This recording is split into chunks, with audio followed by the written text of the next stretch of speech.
We are waiting for Papa to lock up so we can do walking. We spent the night in Boves.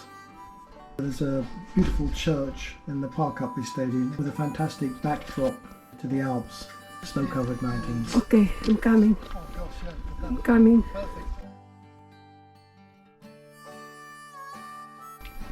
So we reach almost the top and you can see. The car comes easily close.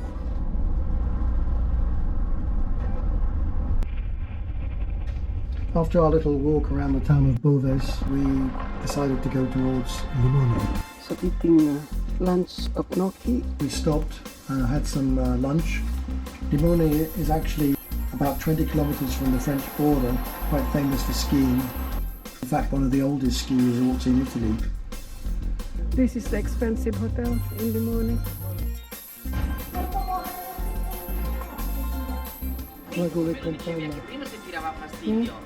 Bye bye Limone. There are a lot of ski accommodation, apartments, and also some very nice hotels. It's nice, okay?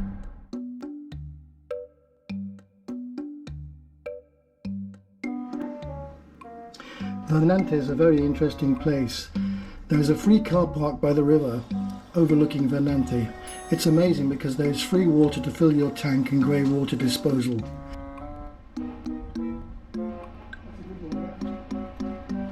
Vernante is famed for Pinocchio. So this is Pinocchio's author, Attilio Musino. Attilio Musino, the illustrator of Pinocchio, moved there in 1944 and stayed there until his death.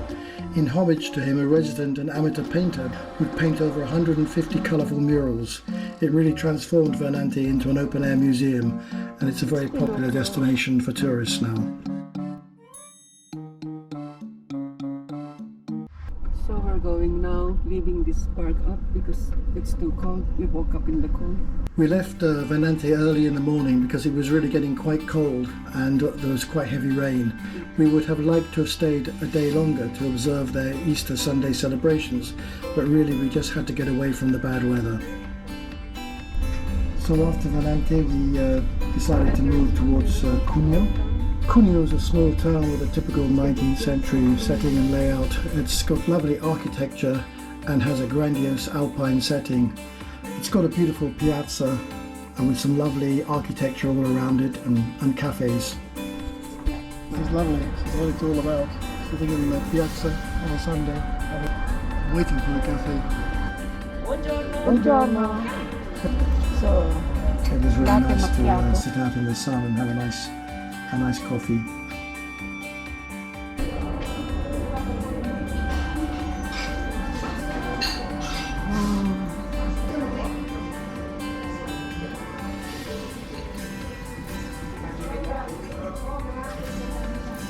The patisserie, the cakes and everything in the cafes are really gorgeous the way they're laid out.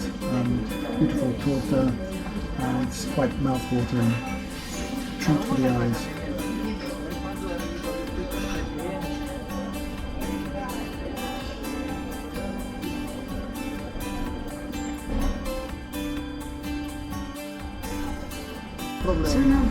Siamo bravi, più bravi.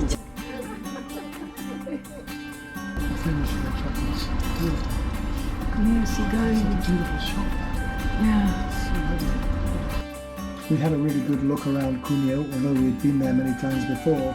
We had the opportunity to take some time exploring some of the streets and back streets that we hadn't really been to before. Definitely worth a visit.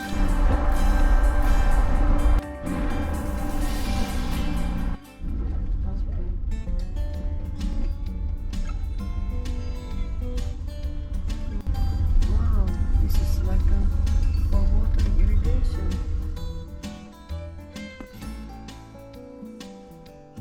Happy birthday, Charlie. Happy birthday, Charlie. Good one. Now you are 9 years old. We stopped off and had a nice lunch in a very quiet spot and had the opportunity to take Charlie for a walk and just generally look around. The weather was good. So we finished our lunch and nap, and now we're going to the autostrada. So after our lunch stop we continued and finally made it to the Mediterranean Sea, which we'd been really looking forward to. Quite difficult to find a place to stop because it's very crowded and not so many places for park-ups. But we found a little place above Noli by the castle, thanks to Park Vernante. And we were a little scared we wouldn't get in, but we did actually manage to find a space and squeeze in and spend the night there. And what a beautiful view. Fantastic. And the cemetery Very pretty down place. there. The castle. And there's Vanessa there. Friendly Charlie. Yeah? What a view, what a property. Just next to the castle. Oh, that wisteria. Wisteria. Walking along the olive tree. And this is rosemary. Wow, smells good. Beautiful. So bye-bye castle. So after thoroughly exploring Noli and looking at the beautiful views, we decided to move on and go back to an area we know very well, which is the Roya Valley, which is where we used to live. It's really a beautiful drive going down that coastline.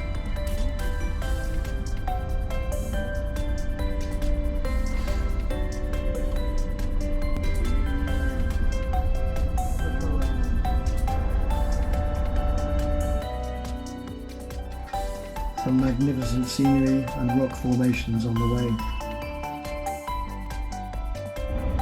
Now at the motorway stop, and we almost ruined the exhaust fan. They're almost 2 centimeters.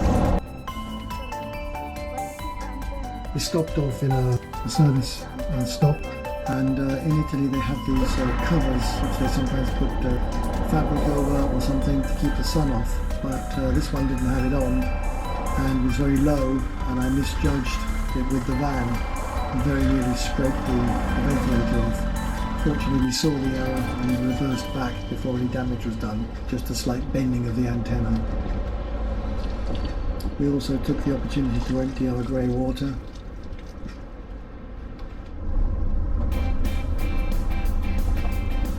So back on the autostrada, Entering Ventimiglia now. for the Roya Valley. The last town in Italy, next to the French border. Not bad at all. We didn't stop at Ventimiglia, we just went straight on towards the Roya Valley.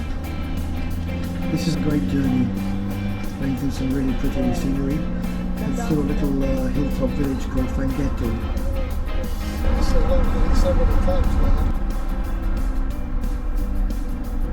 You follow the Roya River all the way up.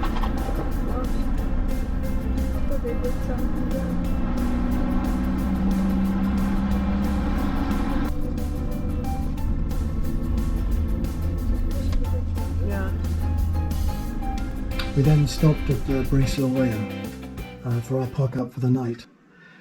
We witnessed a lot of changes since we were last there, and this was due to the very, very bad flooding storms that happened in 2020.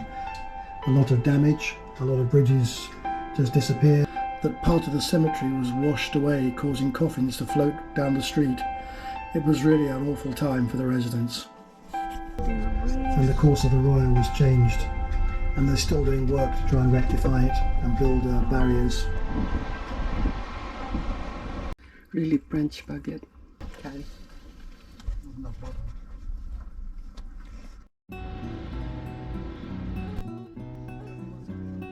One of the things I love in Breil is the market. We go there to He's selling do made in shopping Italy, for France and vegetables. Germany. That's why he's doing well with his business. Also, they have a very good shoe Buying another market. pair of shoes made in Germany. Good quality ones.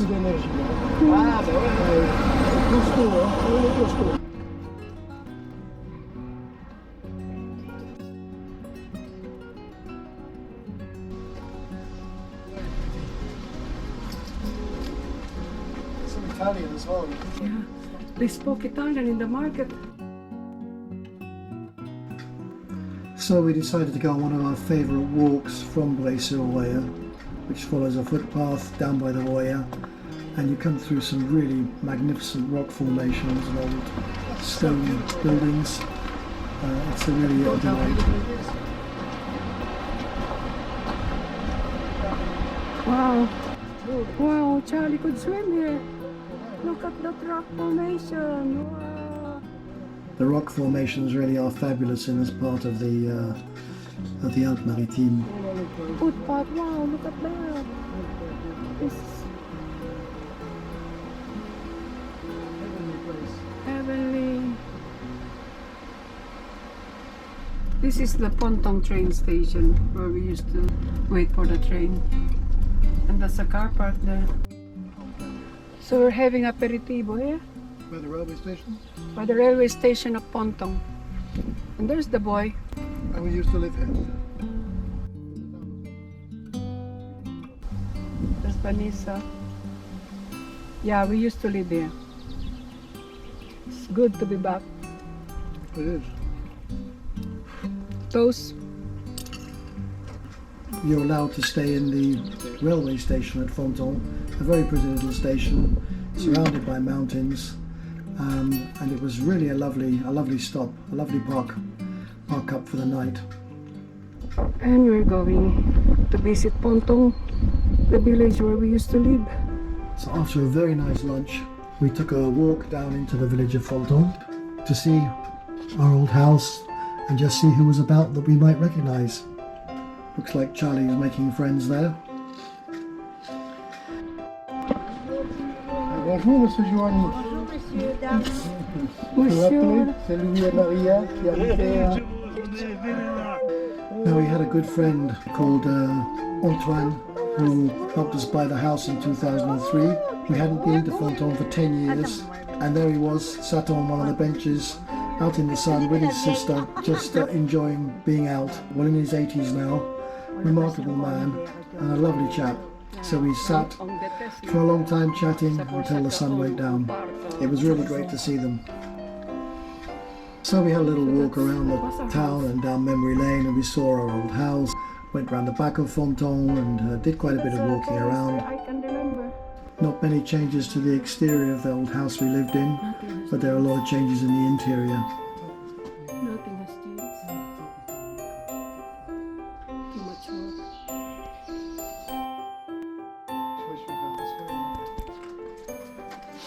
So, if they have shopping, we just put them there.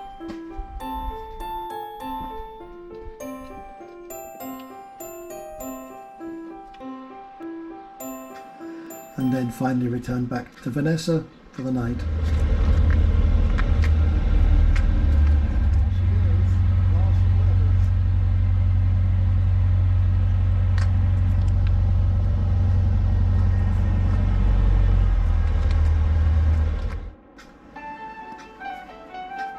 We had to, of course, go into Saorge, which is one of the prettiest villages in France. It's a hilltop village just outside Fontan. You just walk up the hill from Fontan, and it's a gorgeous place. So it's really beautiful here. In fact, any angle you turn, it's beautiful.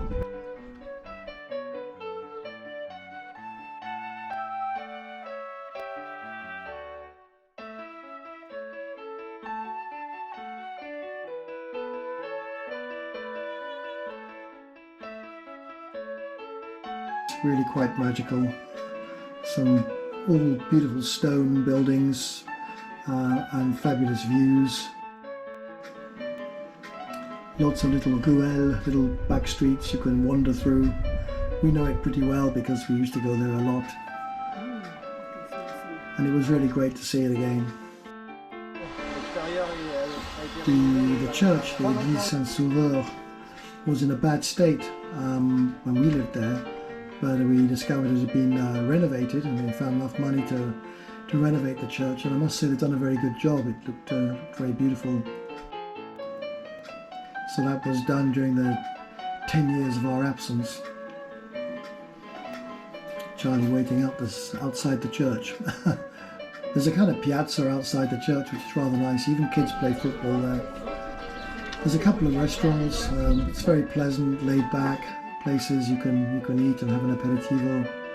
It was still fairly quiet as it's out of season still. It gets pretty busy in the summer. It's an attraction certainly. Oh, it's actually a step going to that house.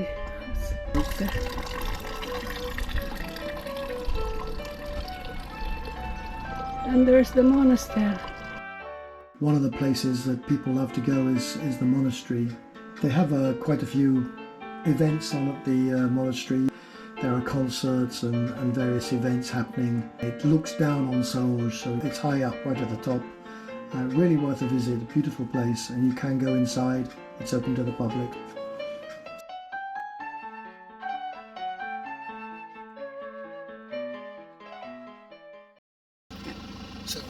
We're leaving Fontan at 7 o'clock. We didn't even have any breakfast yet. Yes. We just want to get away. It's too cold here. We're freezing at night. Bye Fontan for now. We decided to leave Fontan early, actually at about 7 in the morning. It was really too cold the previous night, so we just wanted to get away to go somewhere warmer.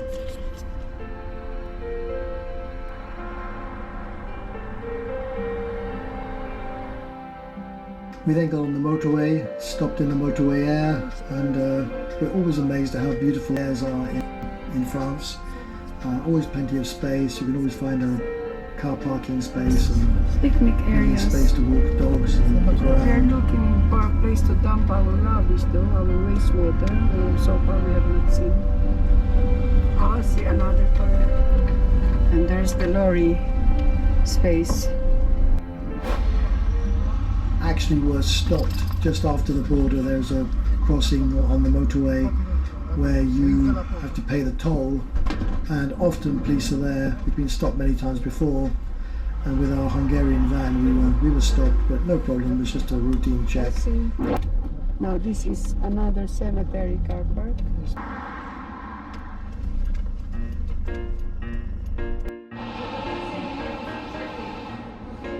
But you have to pay at a machine.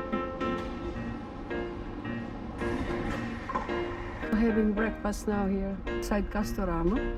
There's a menu express of 1 long coffee and 1 croissant. So there's actually a Castorama where there was a cafe, and we had a nice breakfast of croissant and coffee. We realised, of course, we were out of the real countryside and back in the Riviera, where it's much more busy and there's a lot of cars and traffic, which we didn't like so much because it's just apartment after apartment and busy streets. So we headed out towards the town of Grasse, which is much famed for its perfume. Oh, it's like LA with all these tall pine trees, Los Angeles. It's beautiful, yeah. We're now at the center of Grasse. Yeah, cinema, cafes. So outside Grasse we found a nice place to stop and have lunch in a park up. Oh, he just loves this place down. Very pleasant. We used our oven to make a pizza, which was a lovely lunch. Wow. Spinach pie.